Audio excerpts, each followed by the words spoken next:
boa tarde. Nosso estudo de hoje será sobre o livro da Esperança, lição número 8, Instituto de Tratamento. Nesse estudo, nós teremos dois trechos de referência.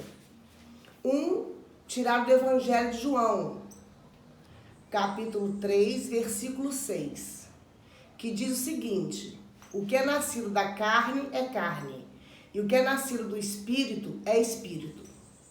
O segundo trecho é do Evangelho segundo o Espiritismo, capítulo 4, item 18.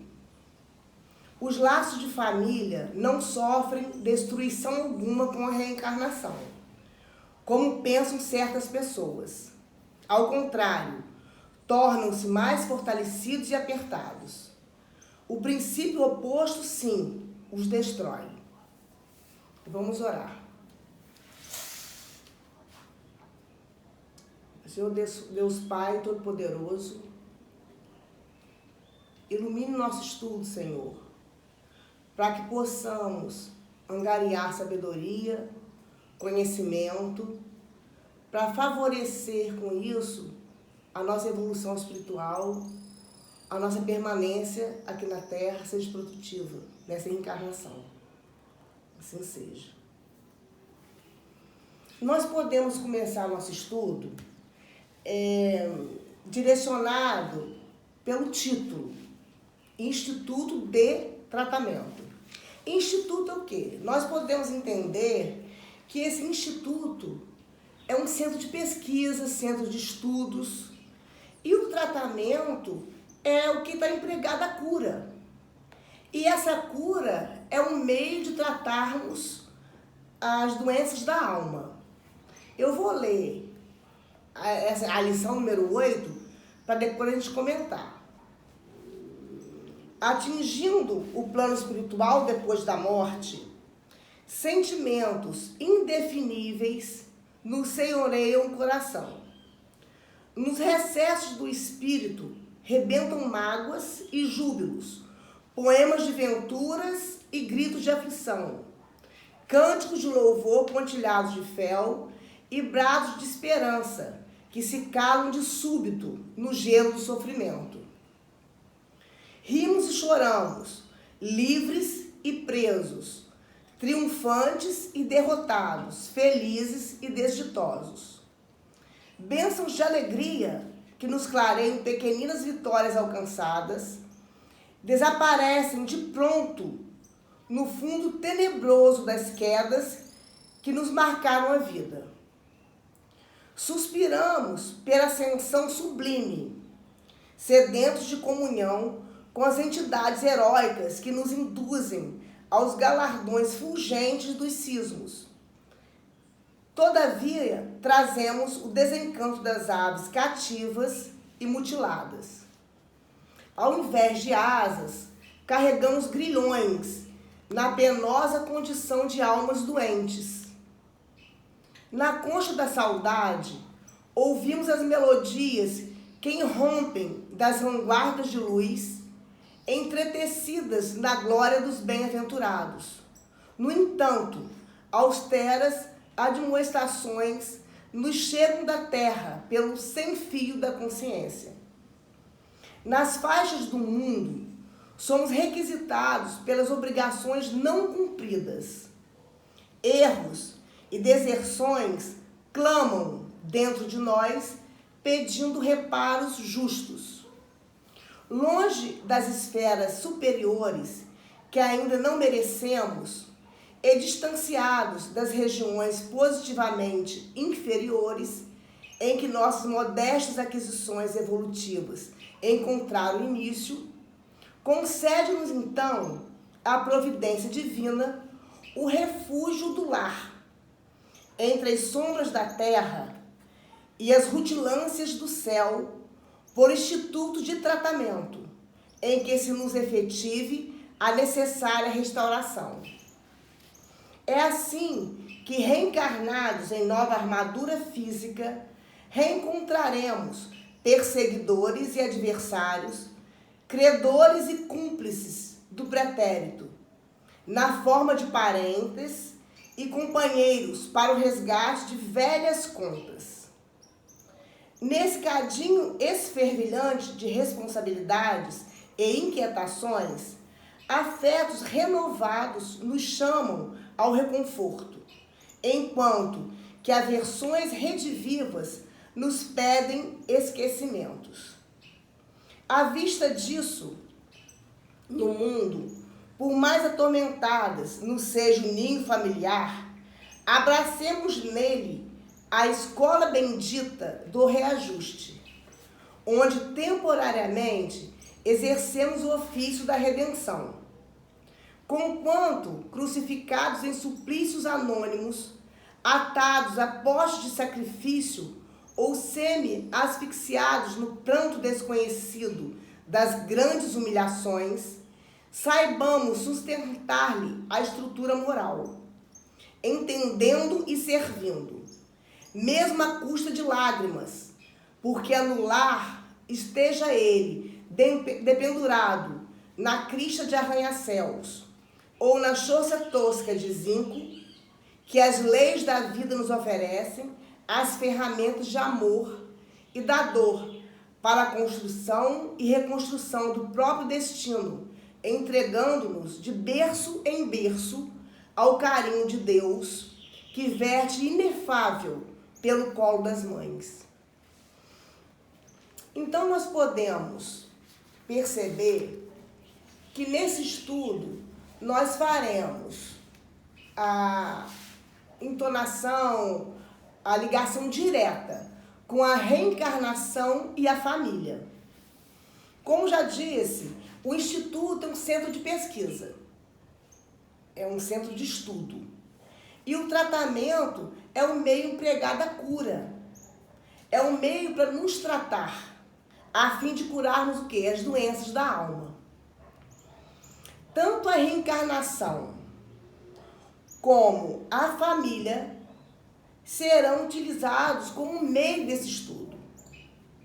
Da importância de olharmos a família, o momento, as pessoas que nos rodeiam e aproveitar nessa encarnação essa oportunidade. Como o estudo referente ao primeiro trecho, nós podemos fazer a seguinte observação.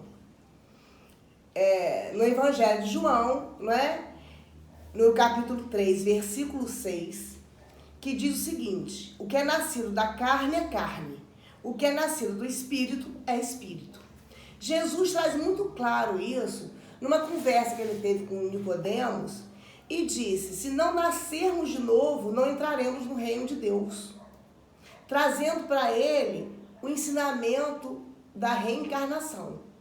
Mais à frente, um pouquinho à frente da conversa, ele diz o seguinte: o que é da carne é carne, o que é do espírito é espírito. Jesus vai diferenciar isso muito bem, porque o que pertence à carne está ligado diretamente ao mundo terreno. E o que pertence ao espírito está ligado ao plano espiritual. Porque ninguém poderá ver o reino de Deus se não nascer de novo. Significa o quê? Que a reencarnação é um meio que possibilita o nosso aperfeiçoamento, que nos possibilita o retorno à carne. E nesse processo de evolução do espírito, nós vamos vivenciar a tristeza, a alegria, as sensações, os sentimentos que vão possibilitar a nossa evolução. A porta da reencarnação é o que possibilita o quê? O início da nossa transformação. A segunda referência é do livro Evangelho segundo o Espiritismo,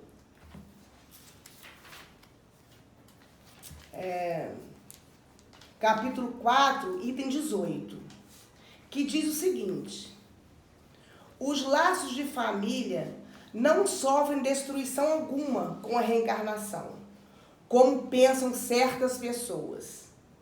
Ao contrário, tornam-se mais fortalecidos e apertados. O princípio oposto, sim, o destrói. Gostaria de continuar um pouquinho a leitura desse trecho, vai facilitar nosso entendimento. No espaço, os espíritos formam grupos ou famílias, unidos pela afeição, pela simpatia e pela semelhança das inclinações. Felizes por se encontrarem juntos, esses espíritos se buscam uns aos outros. A encarnação apenas os separa momentaneamente, porque ao regressarem à erraticidade, reúnem-se novamente como amigos que voltam de uma viagem. Muitas vezes, até uns seguem a outros na encarnação, vindo aqui reunir-se numa mesma família ou no mesmo círculo, a fim de trabalharem juntos pelo seu mútuo adiantamento. Se uns encarnam e outros não, nem por isso não deixam de estar unidos pelo pensamento. Os que estão livres velam pelos que se acham em cativeiro. Os que estão mais adiantados se esforçam por fazer que os retardatários progridam. Após cada existência, deram mais um passo no caminho da perfeição. Cada vez menos apegado à matéria, seu afeto é mais justo, justamente por ser mais depurado e não ser perturbado pelo egoísmo, nem pelas sombras das paixões.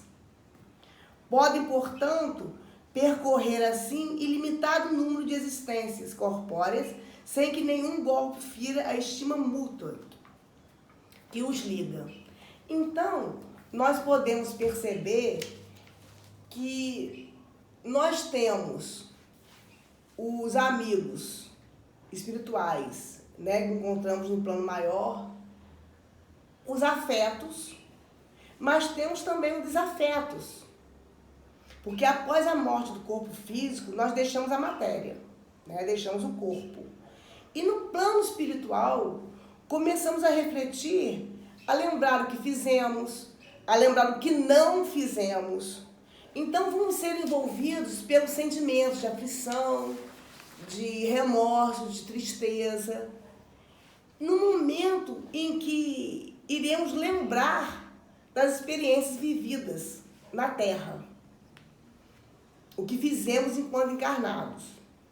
Então a nossa consciência vem à tona. Verificamos que o pouco de luz que às vezes nós conseguimos adquirir, nós perdemos na experiência do corpo.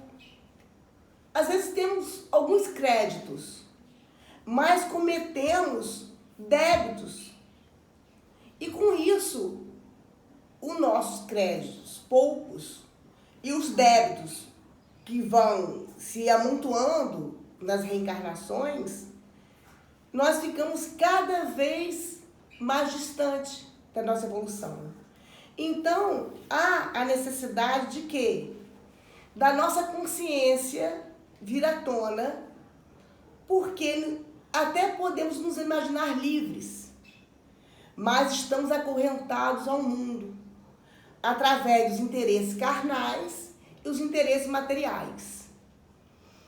Como nós não conseguimos fazer essa diferença entre o interesse do corpo e o interesse do espírito, nós não conseguimos nos libertar.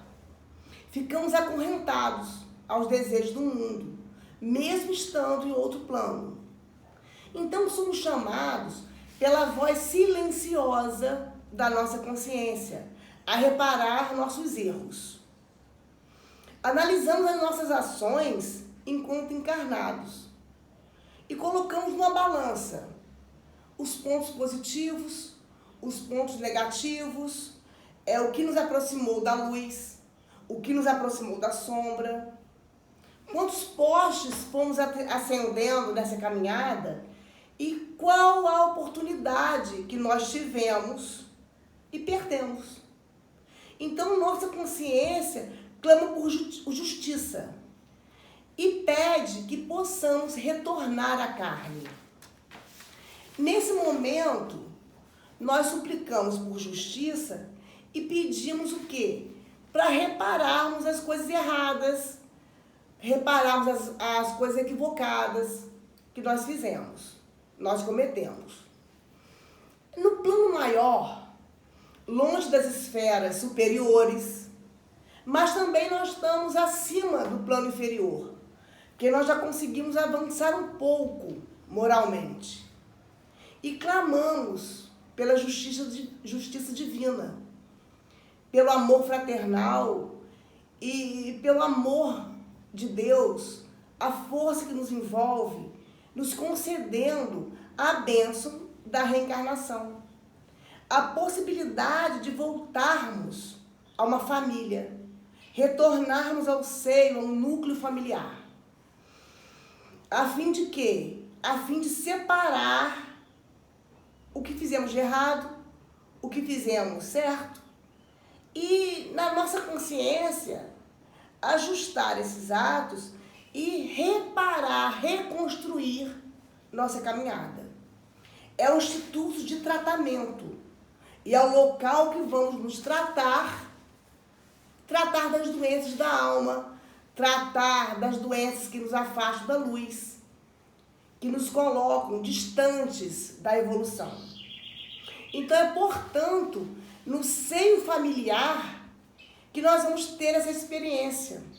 Nós vamos ter a oportunidade de vivenciar com os nossos inimigos do passado, com os nossos amigos, com os nossos cúmplices de crimes do passado, com os nossos cúmplices de pensamentos negativos.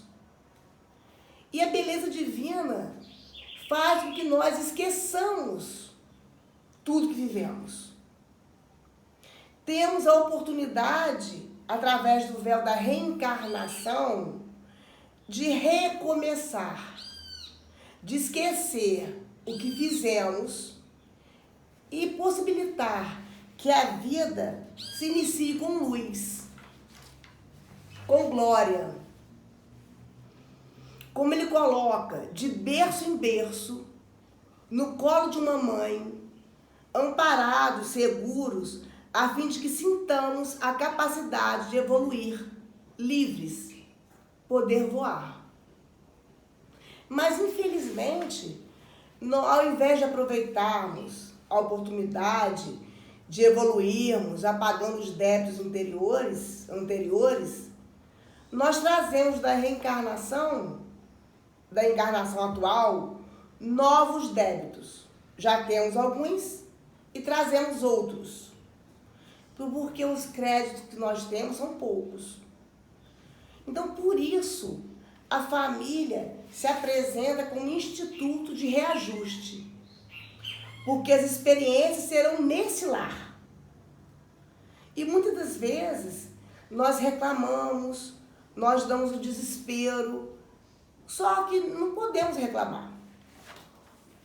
Por mais complicado que esse lar apareça, por mais atormentado, é o melhor lugar que podemos nos encontrar. É o meio mais seguro que o alto encontrou para nos proteger, a fim de caminharmos, iniciando o nosso processo de evolução. Emmanuel coloca a importância de servir trabalhando para a nossa transformação. É o que nós vamos fazer? Vai adiantar ficar de braços cruzados? De ficar emburrados com a vida, com a nossa família? É preciso entender, agir e querer transformar. E quando não conseguimos, a melhor forma é pedir o auxílio aos amigos espirituais, nos fortalecer e em oração tentarmos o suporte necessário para esse reajuste.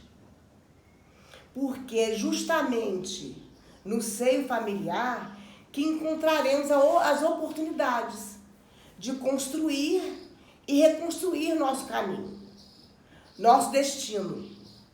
nosso futuro entre pessoas queridas, entre pessoas não tão queridas. São esses laços que vão sendo fortalecidos cada vez mais. Conseguimos afastar a treva e a escuridão.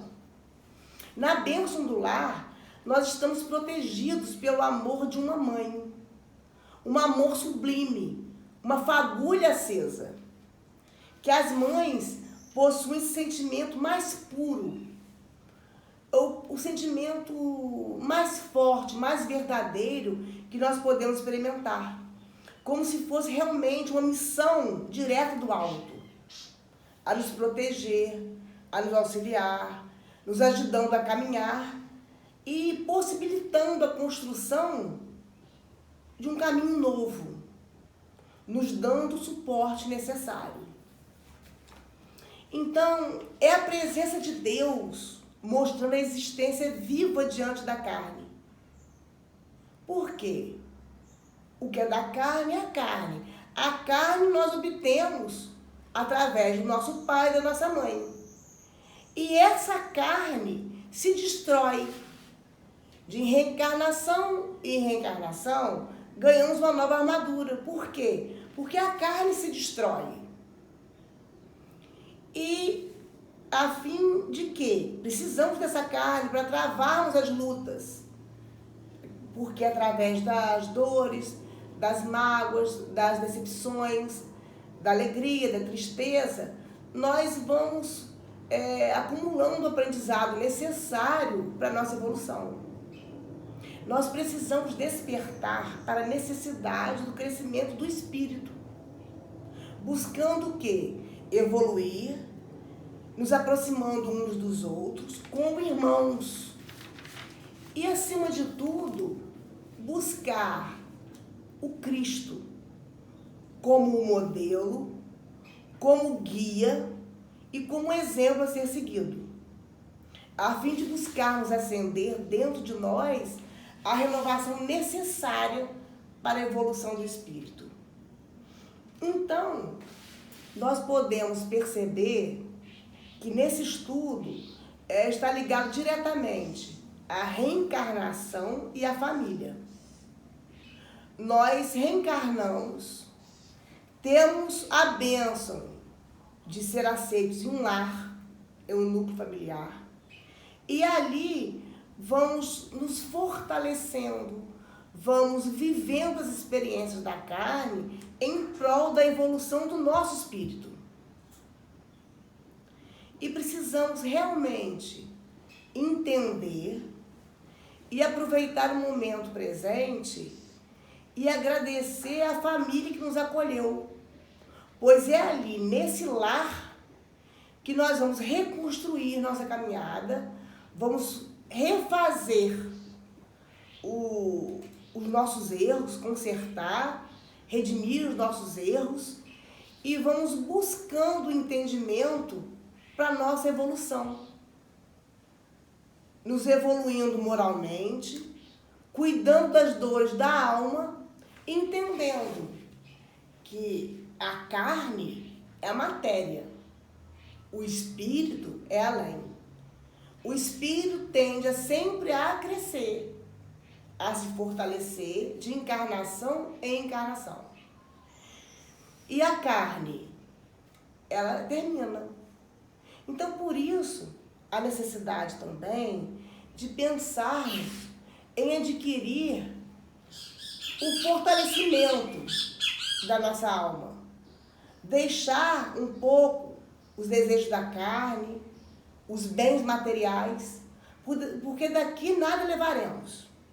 Levaremos apenas os nossos atos, o bem que fazemos e a nossa vontade de crescer e de evoluir moralmente, angariando nosso espírito de pensamentos bons, de condutas boas e estendendo a mão para aqueles menos favorecidos, porque nós já temos um pouco o adiantamento, né? Não estamos lá no plano maior com os amigos espirituais, não estamos tão aquém, mas já temos condição de compreender, de buscarmos o melhor para a nossa existência, caminhando em direção à luz.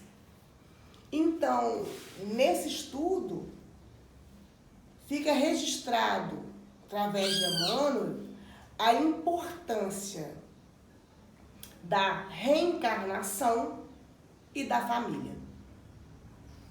Agradecemos também a luz emanada dos amigos espirituais, que nos favorece o entendimento, nos auxiliam na caminhada. Vamos orar. Deus Pai Todo-Poderoso, obrigada pela oportunidade do estudo, pela oportunidade, Senhor, do entendimento, e que nos fortaleça a caminhada, nos fortaleça com entendimento, favorecendo, Senhor, a nossa ascensão espiritual. Nos proteja e nos guarde hoje e sempre. Amém. Que assim seja.